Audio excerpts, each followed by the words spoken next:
Porque tem muita gente aqui que vem pô, tudo bem, não acredita, aí não há provas históricas desse Jesus histórico, mas o que a gente tem hoje? Né? A gente esteve lá em Jerusalém e aquela emoção de pisar em alguns lugares onde certamente o Jesus histórico, pelo menos para quem não acredita que ele é o Filho de Deus, que é Deus, ele passou, a gente sabe que ele passou por lá. E o que mais a gente tem de provas? O Santo Sudário não foi provado. O Santo Sudário porque o Santo Sudário é do século XII, né? Exatamente. Veja bem, quando a gente fala provas, essa palavra tem que ser um pouquinho explicada. Em primeiro lugar, porque... Ou indícios, né? Ou indícios, né? Não, mesmo a palavra prova mesmo, eu vou explicar por quê. Dependendo do que você está trabalhando na área acadêmica, uma prova que você vai buscar para um tipo de pesquisa é diferente da outra. Se eu quero, por exemplo, encontrar a prova de que tal medicação ela controla o diabetes, tá certo? Eu vou com prova laboratorial, eu vou dar uma olhadinha ali no como é que a diabetes controla, de acordo com o reagente, aquela coisa toda. Se eu já estiver fazendo uma pesquisa de intenção de votos com estatística, não é aquela prova laboratorial. Aquela informação laboratorial não vai me resolver nada para saber, com a pesquisa de boca de urno, quem que vai ser o próximo prefeito de São Paulo. Então são linhas de pesquisa diferentes que têm provas diferentes. Eu quero deixar isso pontuado, porque às vezes as pessoas pensam em prova muito assim, como sendo tudo a mesma coisa. Ou CSI, né? Se você não encontrar o DNA de Adão lá no Jardim do Éden, então esquece, é porque não existiu. Não é assim. Se fosse assim, 90% da ciência não existiria. Mesmo trabalha porque, com lacunas a ciência trabalha também, com lacunas. Você tem... o próprio Sérgio colocou aqui não, agora se foi ele, se foi o Jaime, colocou aqui, são modelos. São modelos, você tem hipótese, alguns colocam uma hierarquia que outros não aceitam. Você tem primeiro o fato científico, depois você tem hipótese de trabalho, depois você tem a teoria, depois vira lei, alguma coisa assim. Bom, então vamos lá. Com isso colocado, eu tenho que procurar quais são as evidências. Eu gosto dessa palavra evidências, de que Jesus... E nessa loucura... Todo mundo briga por causa do programa e ó... Gente, valeu, viu? Vocês me deixaram famoso com essa música aí. Exato. Mas então o que acontece? A gente tem que procurar os indícios de que o cristianismo realmente é autêntico. E esses indícios não se limitam apenas a eu quero uma fotografia de Jesus lá na Santa Ceia e ainda com o teste do DNA lá para ver se é digital lá e do Judas mesmo. Não é assim. Isso é pueril, é uma caricatura. Nós temos que ver, por exemplo, de ordem sistemática, o relato dos evangelhos. Ele está para o lado de um relato fictício ou verdadeiro. Por exemplo, eu estive um tempo desses com o governador de São Paulo, Tarcísio. E achei interessante que a gente estava conversando sobre arqueologia, e o governador Tarcísio ele falou assim, é interessante, olha o que ele puxou, e ele está certo. O milagre da ressurreição, por exemplo, se aquilo fosse um conto da carochinha, eles não iam colocar que a primeira pessoa a ver Jesus era uma mulher, Maria Madalena. Eu colocar um homem. Exatamente, porque a mulher não tinha valor legal o depoimento dela. O escândalo dos evangelhos, a propaganda de Jesus era anti-midiática, porque Jesus fazia tudo o contrário do que era para fazer. Ele tratou Maria Madalena como discípula, ele pegou crianças no colo, tudo que hoje é bonitinho na época não era. Um evangelista que fosse criar uma história fictícia para atrair Jesus, ele não ia contar aquilo. Jesus sentou à beira do poço e pediu ajuda para uma mulher samaritana. Contar a história de ressurreição, ninguém ia acreditar nisso. Então os evangelhos eles contam uma história absurda demais para ser inventada.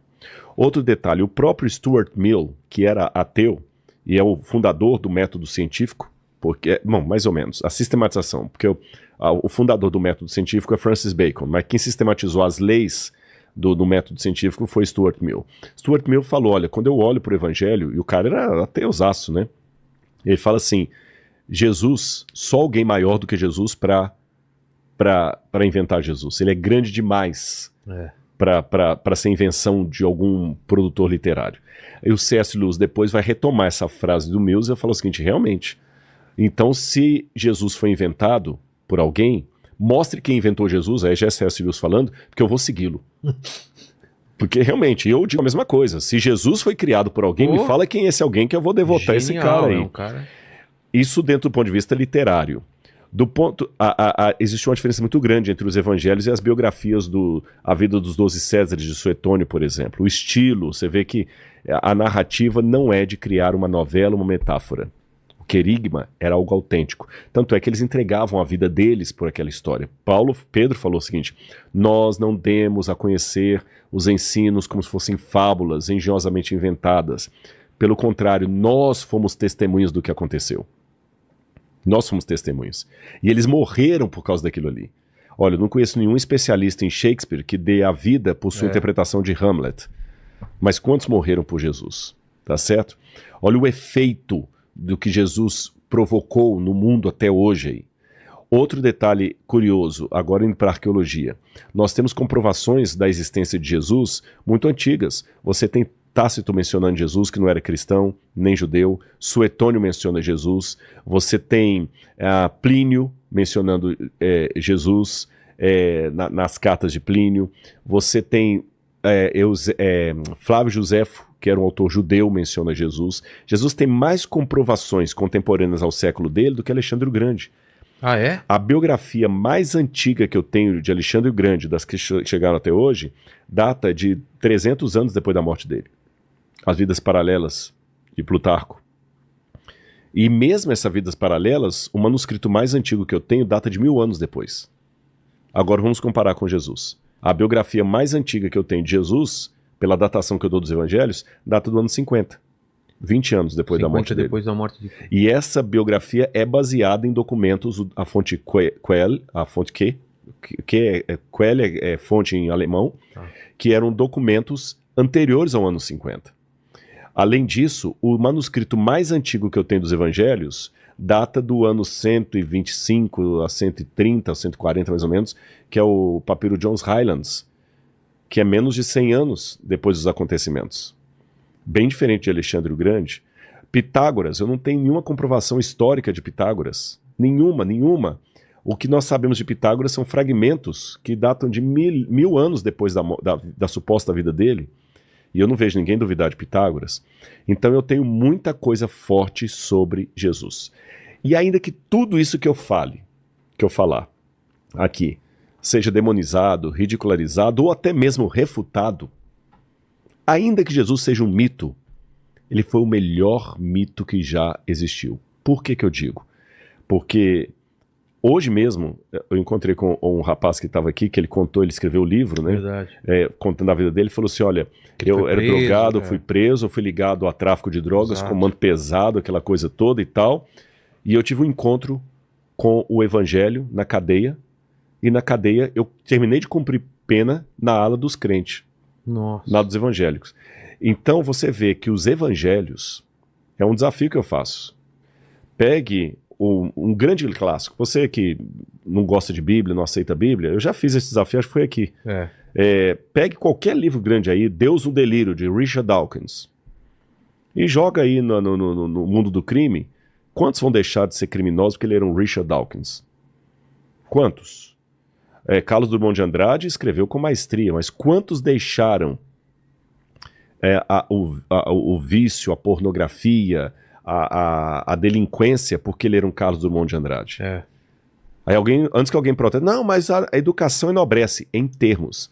A educação ela tem um excelente papel na sociedade, mas ela não é tudo. Porque se a educação fosse sinônimo de redenção, a Alemanha não tinha tido o nazismo, porque os nazistas eram altamente educados, eram jovens universitários. Eles tinham Heidegger, tinham Goethe, tinham Wagner, tinham grandes autores alemães, tá certo? Agora, a Bíblia transforma vidas.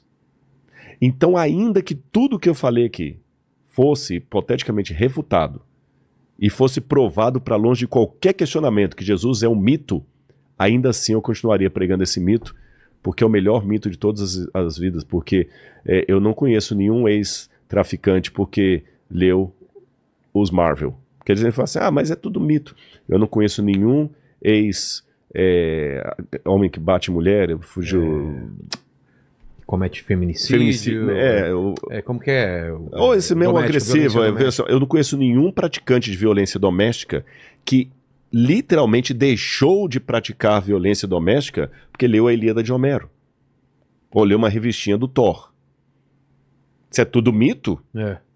Se tudo é mito, essa é a pergunta que eu quero fazer. Eu estou num programa que chama Inteligência Limitada, então eu quero desafiar a sua inteligência, não invalidá-la. Se tudo é mito, então eu vou fazer o papel do ateu aqui. A Bíblia está no mesmo patamar do Marvel Comics. Se a Bíblia está no mesmo patamar do Comics, por que o criador do Homem-Aranha, o Stan Lee, por que o Stan Lee não consegue produzir o mesmo tipo de conversão que Mateus conseguiu, o evangelista? Exato.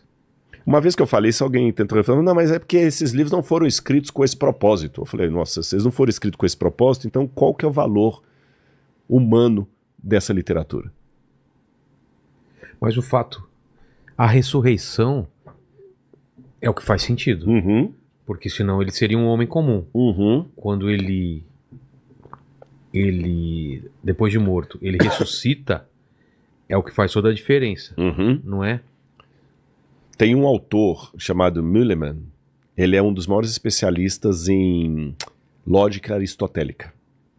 Eu tô dizendo assim, se não tivesse essa parte dos evangelhos... Não, aí ele seria um homem legal, beleza, pode até ter feito milagres ou qualquer coisa, mas realmente a ressurreição é o diferencial. Porque você tem grandes personagens na história aí e nunca ressuscitaram. E eu sei que essa pergunta vai vir.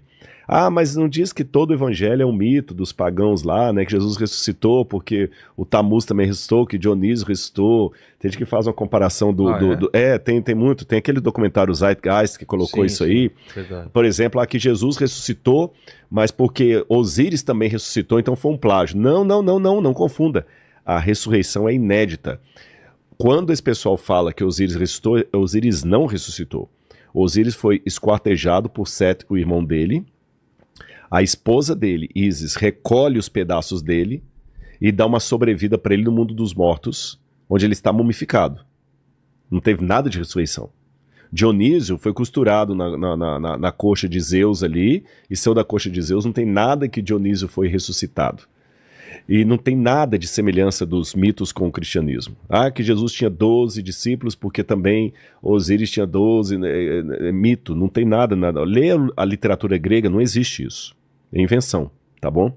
Mas voltando à questão, você tem razão quando você diz a ressurreição, ela é algo sui generis, ela é inédita de Jesus. Ele ressuscitou. Agora, o curioso é que, quando eu pego essa história dele, eu falei desse Müllermann, que foi um dos grandes especialistas em Aristóteles, e ele fez uma pergunta. Qual a chance matemática da ressurreição ser uma mentira? Matemática, a partir da lógica aristotélica. A porcentagem? Qual? Ele descobriu que, aliás, ele fez a pergunta, foi no positivo. Qual a chance, a partir da lógica aristotélica, porque você pega a lógica, é muito complicada na filosofia, são duas matérias dificílimas, metafísica e lógica. Quando você pega esse nosso diálogo aqui e o reproduz em forma de equação. Tá. Ou um debate.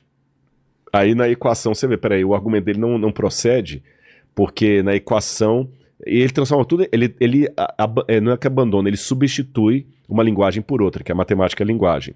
Então eu estou falando aqui, por exemplo, tem que votar no candidato A por causa disso, ou tem que votar no candidato B.